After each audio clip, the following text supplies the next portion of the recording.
اعوذ باللہ من الشیطان الرجیم بسم اللہ الرحمن الرحیم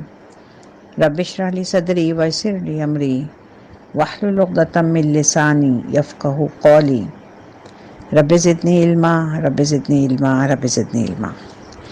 آج ہم سورہ بقرہ کی آیت نمبر 232 سے اپنے سبق کا آغاز کر رہے ہیں۔ جیسے کہ آپ نے پچھلے اسباق پڑھے ہوں گے، سنے ہوں گے، تو اس میں آپ نے دیکھا کہ طلاق سے متعلق مسائل چل رہے ہیں۔ یہاں پر آیت نمبر 232 میں اللہ تعالیٰ فرماتے ہیں بسم اللہ الرحمن الرحیم وَإِذَا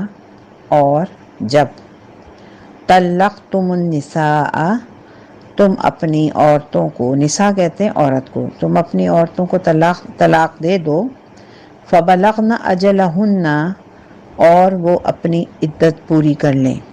طلاق کی مدت جو عدت ہے وہ ہے 3 حیض۔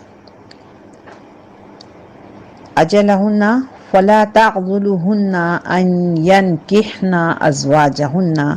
إِذَا تَرَاضَوْا بَيْنَهُم بِالْمَعْرُوفِ تو آڑے متاؤ، فلا پس لا نہیں، تعضلوہن یہاں ہننا اور بار بار ہننا کا لفظ ہے، یہ ضمیر متصل مؤنث ہے۔ ہم سنتے پڑھتے آئے ہیں اب تک مذکر کے لیے، یہ 3rd پرسن جو کہ غائب ہے اور کسی عورت کے لیے استعمال ہوا ہے۔ تعضلوہن ان ینکحن ازواجہن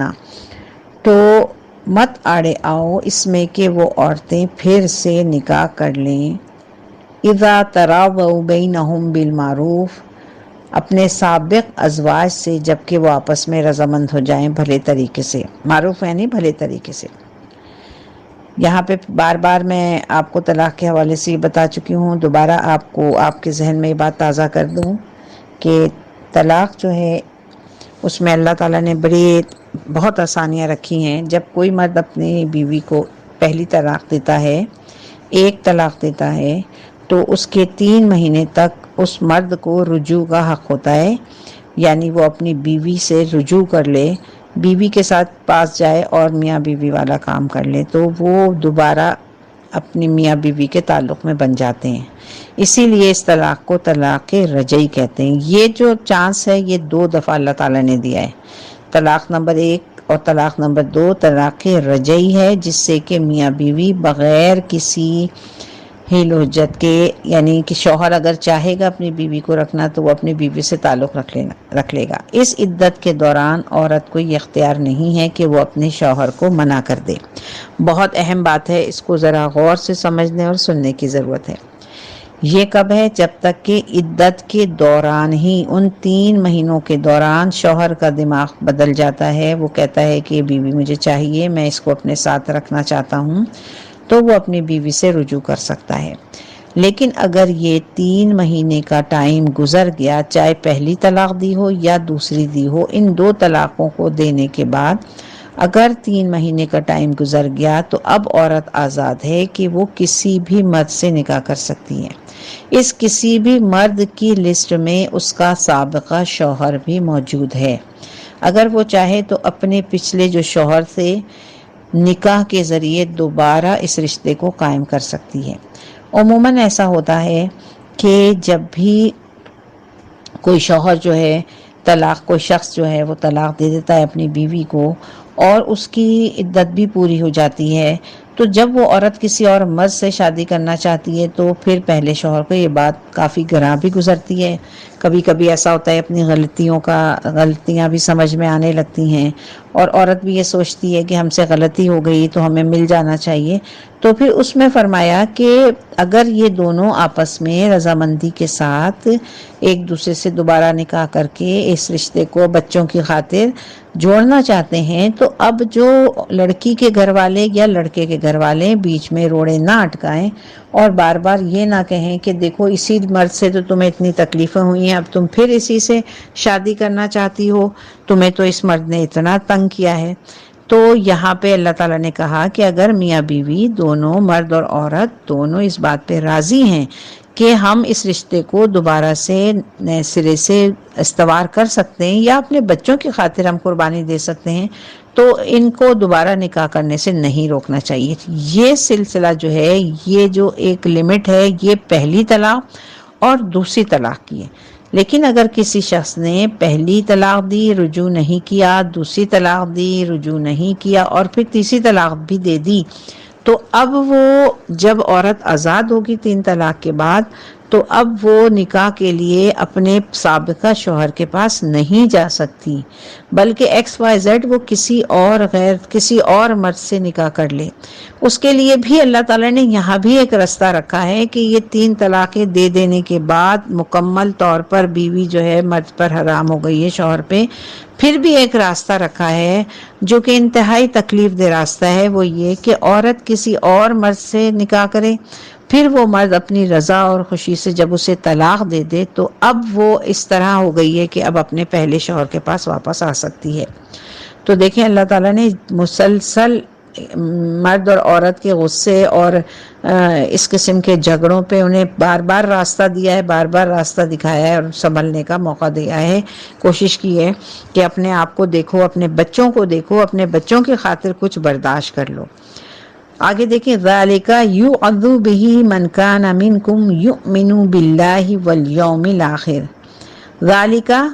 کا اس میں اشارہ ہے اور اس کا مطلب ہوتا ہے وہ، لیکن دیکھیں جس طرح ذَلِكَ الْكِتَابُ لَا رَيْبَ فِيهِ کہ یہ وہ کتاب ہے، تو یہ اور وہ دونوں اردو میں استعمال کر کے ہم اس پہ زور دیں گے۔ ذَلِكَ يُعَذُّ بِهِ مَنْ كَانَ، یہ وہ چیز ہے جس کی نصیحت کی جا رہی ہے، من کانا منکم، تم میں سے جو کوئی واقعی یؤمن ایمان رکھتا ہو، باللہ والیوم الاخر، اللہ پر اور یوم آخرت پر۔ یعنی اللہ تعالیٰ کہہ رہے ہیں کہ دیکھو یہ جو نصیحت ہم نے تمہیں کی ہے، تو اس پہ تو وہی عمل کرے گا کہ جو واقعتاً اللہ پر اور یوم آخرت پر، اللہ سے ملنے پر یقین رکھتا ہے، ورنہ یہ ساری کی ساری نصیحتیں گویا بھینس کے آگے بین بجانے کے برابر ہیں۔ ذالکم ازکا لکم واطہر، ذالکم یہی وہ طریقہ ہے، یہی ہے ازکا مانے پاک کر دینا، عمدہ بہترین، و اطہر بہت زیادہ پاک صاف، تو یہی طریقہ تمہارے لیے زیادہ پاک اور عمدہ ہے۔ واللہ یعلم وانتم لا تعلمون، اور اللہ جانتا ہے اور تم نہیں جانتے، لہٰذا تم اپنی عقل مت اڑاؤ، یہ نہیں سوچے کو بھلا یہ کیا۔ دیکھیں آج کل ہر ایک جو ہے تنقید کر رہا ہے اور ہر مسئلے پر قرآن کی کہ یہ کیا بات ہے، ایسا کیسے رکھا اللہ نے، اور دوسرا نکاح کرنے کے بعد پھر کسی اور مرد سے کرنے کے بعد عورت کے لیے کتنا مشکل ہے واپس آئے، پھر اس کے لیے ہیلے بہانے ڈھونڈتے ہیں، کسی شخص کو راضی کرتے ہیں کہ بس تم وقتی طور پر ہماری بیوی سے نکاح کر لو اس عورت سے، اور اسے فوراً ہی طلاق دے دینا تو ہم واپس اپنے نکاح میں لے آئیں گے۔ اس چیز کو نبی پاک صلی اللہ علیہ وسلم نے سخت لعنت فرمائی ہے، جس کو کہ حلالہ کے نام سے کہا گیا۔ تو یہاں کہتے ہیں اللہ تعالیٰ کہ دیکھو تم کچھ نہیں جانتے، جس طرح ہمیں مرد عزیز ہے اس طرح ہمیں عورت عزیز ہے، میں ہوں، میں ان کا مالک ہوں، خالق ہوں، اس لیے میرے لیے مرد و عورت دونوں ہی محبوب ہیں۔ آیت نمبر 233 233 والوالدات یرضعن اولادہن حولین کاملین، اور مائیں اپنی اولاد کو دودھ پلائیں پورے 2 سال تک۔ یہاں پہ جو اس آیت سے پہلے کیونکہ طلاق کا ذکر ہے، اس لیے یہ آیت اسی سے کنیکٹڈ ہے کہ جب اگر کوئی بچہ چھوٹا ہے یا ابھی وضع حمل نہیں ہوا اور ابھی بچہ پیدا نہیں ہوا ہے اور طلاق کی نوبت آ گئی ہے، تو جب بچہ پیدا ہو جاتا ہے تو پھر کہا گیا ہے کہ ایسی مائیں جو ہیں وہ اپنے بچے کو پورے 2 سال تک دودھ پلائیں، لمن اراد ان یتم الرضاعہ، اس شخص کے لیے جو مدت رضاعت پوری کرانا چاہتا ہو۔ یعنی اگر جس شخص نے طلاق دے دی اپنی بیوی کو اور وہ چاہتا ہو کہ نہیں بچہ چھوٹا ہے اور اس کی ماں ہی اس کو دودھ پلائے، یعنی جو متعلقہ عورت ہے، تو پھر یہ رضاعت کی مدت کتنی دی ہے اللہ تعالیٰ نے؟ 2 سال تک۔ تو ان 2 سالوں میں عورت پھر اس ذمہ داری کو سے انکار کرنے کا حق نہیں رکھتی۔ اگر مرد کہتا ہے کہ نہیں میں نے تمہیں طلاق تو دے دی ہے لیکن بچہ بہت چھوٹا سا ہے تو تم اس کو 2 سال تک اپنا دودھ پلاؤ، تو وہ انکار نہیں کرے گی۔ وَعَلَى الْمَوْلُودِ لَهُ رِزْقُهُنَّ وَكِسْوَتُهُنَّ بِالْمَعْرُوفِ، اور بچے والے کے ذمے ہے، یعنی باپ کے ذمے ہے کہ بچوں کی ماؤں کا کھانا اور کپڑا دستور کے مطابق دے۔ تو جب تک وہ عورت اس بچے کو، چھوٹے بچے کو دودھ پلا رہی ہے تو اس وقت تک باپ پر یہ ذمہ داری ہے کہ طلاق دی جانے والی عورت کے کپڑے، نان، نفقہ جو ہے اس کی اس ذمہ داری کو قانوناً اور شرعی طور پر جو ہے وہ شوہر پورا کرے، اور بالکل دستور کے مطابق کرے۔ یہ نہیں کہ بالکل اتنا کروڑ پتی باپ ہے اور ایک غریب خادماؤں کی طرح سے اسے نان نفقہ دے رہا ہے، نہیں، اپنی حیثیت کے مطابق اور بہت عمدہ، بہت اچھے طریقے سے دے، جتنی کی بھی اس کی حیثیت ہو۔ لا تکلف نفس الا وسعها، کسی پر ذمہ داری نہیں ڈالی جاتی مگر اس کی وسعت کے مطابق، یعنی کسی پر بھی اللہ تعالیٰ جو ہے سختی نہیں کر رہا ہے، زبردستی، زور زبردستی یا بہت زیادہ تکلیف نہیں پہنچا رہا ہے۔ لا تضار والدۃ بولدها، نہ تو تکلیف پہنچائی جائے کسی والدہ کو اپنے بچے کی وجہ سے، یعنی اب ماں جو ہے وہ بچہ چھوٹا ہے، اب اسے تکلیف نہ پہنچائے، اسے کہا جا رہا ہے کہ تم اسے دودھ پلاؤ، اس کا خیال رکھو، لیکن نہ ہی اس کے کھانے کا خیال رکھ رہا ہے وہ مرد، اور نہ ہی اس کے کپڑوں لتے کا خیال رکھ رہا ہے۔ ولا مولود لہ بولدہ، اور نہ اس کو جس کا وہ بچہ ہے، یعنی باپ کو اس کے بچے کی وجہ سے۔ اب یہ بھی نہیں ہے کہ عورتیں جو ہیں اس بات سے ناجائز فائدہ اٹھائیں اور اپنے جس شوہر نے اسے طلاق دی دی ہے، جس مرد نے اسے طلاق دی ہے، اس سے لمبی لمبی لسٹیں لگوا دیں کہ مجھے یہ کھانے کے لیے اتنا پیسہ دو، مجھے کپڑے کے لیے اتنا دو، اور پھر بلا وجہ باپ کو تنگ کریں۔ یعنی دونوں طرف بالکل منصفانہ قسم کا رویہ ہونا چاہیے، نہ عورت کو تکلیف دی جائے شوہر کی طرف سے، نہ شوہر کو تکلیف دی جائے عورت کی طرف سے۔ وعلی الوارث مثل ذلک، اور وارث پر بھی اسی طرح کی ذمہ داری۔ اب یہاں وارث کی کیا مطلب ہے، یہ تھوڑی سی سمجھنے والی بات ہے۔ وارث کا مطلب یہ ہے کہ اگر ایک شخص نے کسی عورت کو طلاق دے دی اور طلاق دینے کے کچھ عرصے بعد اس کے بچہ ہے، یا وہ بچہ ابھی چھوٹا ہے اور 2 سال کی مدت رضاعت ابھی باقی ہے، تقریباً 1 سال ہی گزرا ہے یا اس سے کم جتنا بھی گزرا ہے، اور اچانک جو اس بچے کا جو باپ تھا، جو اس کا نان نفقہ دے رہا تھا، وہ فوت ہو جاتا ہے، تو اب کیا کیا جائے؟ اب وہ مطلقہ یا جو طلاق یافتہ عورت ہے وہ بچے کو دودھ پلا رہی ہے، ظاہر سی بات ہے کہ اس کے مرد نے اس کو باؤنڈ کر دیا کہ اتنے، اب اگر وہ بچے کو دودھ نہیں پلاتی تو یقینی طور پہ وہ کہیں اور نکاح کر کے جا کے رہتی، تو کیونکہ 2 سال تک وہ اس چھوٹے سے بچے کو دودھ بھی پلا رہی ہے، اس کی دیکھ بھال کر رہی ہے، تو اس دوران اس کا نان نفقہ جو ہے وہ جس نے طلاق دی اس کی ذمہ ہے۔ لیکن اگر وہ اس سے 2 سال کے عرصے سے پہلے ہی باپ فوت ہو جائے تو جو وارثین اس بچے کے ہیں، جو بعد میں اس بچے کو اپنے پاس لے جائیں گے، وہی وارثین اس نان نفقے کے پابند ہوں گے اور وہ ذمہ دار ہوں گے۔ فَإِنْ أَرَادَا فِصَالًا عَنْ تَرَاضٍ مِّنْهُمَا وَتَشَاوُرٍ، پھر اگر ماں باپ چاہیں تو دودھ چھڑا لیں 2 برس کے اندر ہی، باہمی رضامندی اور صلاح سے۔ تو دوسرا ایک اور راستہ یہ دیا ہے کہ 2 سال کوئی اب ایسی زبردستی کا اللہ تعالیٰ نے نہیں کیا کہ ضرور ہی کرنا ہے، لیکن اگر جس عورت مطلقہ ہے وہ اور جو اس کا جو شوہر ہے وہ اگر آپس میں کہیں، جو پرانا شوہر ہے جس نے طلاق دے دی ہے، وہ مرد اور عورت دونوں آپس میں کہیں کہ چلو ہم 2 سال سے پہلے ہی بچہ ہمارا اتنا اچھا تندرست ہے، صحت مند ہے، یا اب ہم نہیں پلانا چاہ رہے، تو وہ کیا کرے گا کہ وہ وہاں سے اس کو لے جائے گا۔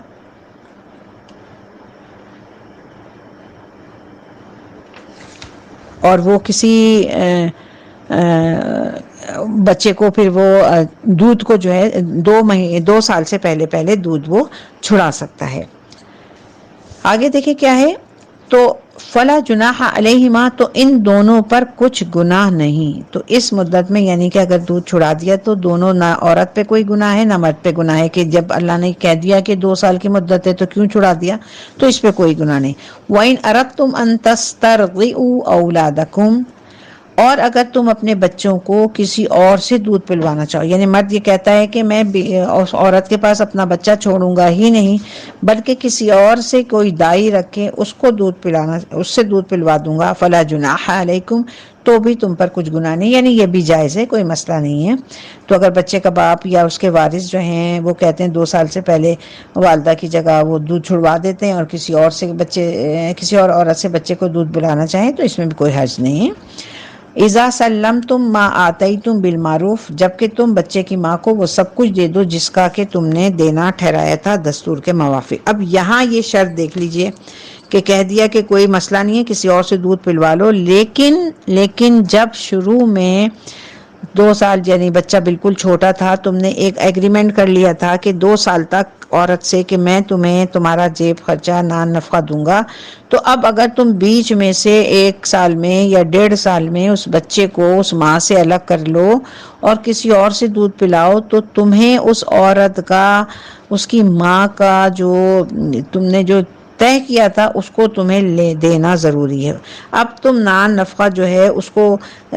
ضروری دو گے۔ اب اس میں دیکھیں اللہ کی کیا حکمت ہے کہ کبھی کبھی انسان بہت زیادہ لالچ میں آ جاتا ہے، وہ دیکھتا ہے کہ اس کی ماں کو تو مجھے بہت کچھ دینا پڑا ہے، یعنی کپڑے لتے، کھانا پینا، میں کسی ماں کوئی بیچاری غریب عورت سے کسی سے بات کر لیتا ہوں تو وہ اس کو بچے کو دودھ پلا دے گی تو تھوڑے سے پیسے دے کے جان چھڑا لوں گا میں۔ تو اس چیز کو روکنے کے لیے اللہ تعالیٰ نے کہا کہ تم نے اپنی جو سابقہ بیوی ہے اس سے، جو بچے کی جو ماں ہے اس سے جو ایک وعدہ کر لیا ہے، ایک ایگریمنٹ کر لیا ہے کہ تمہارا نان نفقہ دے گا، تو اب اس میں تمہیں کسی قسم کی کوئی کمی نہیں کرنی ہے، اسے پورا کرنا ہے، چاہے تم پورے 2 سال اس سے دودھ پلواؤ کہ نہیں۔